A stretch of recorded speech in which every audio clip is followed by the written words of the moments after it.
আসসালামু আলাইকুম। আমাদের রাজ্জাক স্পোর্টসে আজকে একটি নতুন প্যাড আসছে, এক জোড়া প্যাড আসছে, সেটা হচ্ছে SF এর সুপার টেস্ট।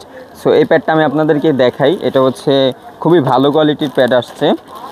সো এটা একদম ব্র্যান্ড নিউ, আর এটা হচ্ছে গ্রিন কালারেরটা, ঠিক আছে। আর এই প্যাডটার কোয়ালিটিটা আমি দেখাই। এখানে আমাদের প্রোটেকশন দেওয়া আছে, এটা হচ্ছে রাইটি, নিচে আমাদের এটা একদম ইমবোস করে লেখা।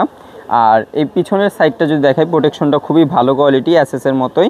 হ্যাঁ, এখানে SF লেখা আছে। আর বেল্ট কোয়ালিটি কিন্তু আরও ভালো। হ্যাঁ, বেল্ট কোয়ালিটি আরও ভালো। আর এইখানে কিন্তু ভিতরে আমাদের কিন্তু হচ্ছে বাটি আছে। হ্যাঁ, আঁঠুর প্রোটেকশনের জন্য আমাদের বাটি ইউজ করা হয়েছে। সো এই প্যাডটা কিন্তু খুবই ভালো কোয়ালিটির। যাদের লাগবে অবশ্যই আমাদেরকে ইনবক্সে করবেন। হ্যাঁ, আমাদের হোয়াটসঅ্যাপ নাম্বার দেওয়া থাকবে, ওই হোয়াটসঅ্যাপ নাম্বারে আমাদের মেসেজ দিবেন। আর এটার আরেকটা কালার আছে, সেটা হচ্ছে হোয়াইট কালার। আমি হোয়াইট কালারটা একটু দেখিয়ে দিচ্ছি আপনাদেরকে। সেটা হচ্ছে আমাদের হোয়াইট কালারটা। হ্যাঁ, এটা হচ্ছে যে এখানে সুপার টেস্ট লেখা আছে। আর এটা হচ্ছে যে এটা হচ্ছে এটার ব্যাক সাইড, ঠিক আছে। সো এই দুইটা কালার অ্যাভেলেবেল আছে, যাদের লাগবে অবশ্যই আমাদেরকে অর্ডার করবেন।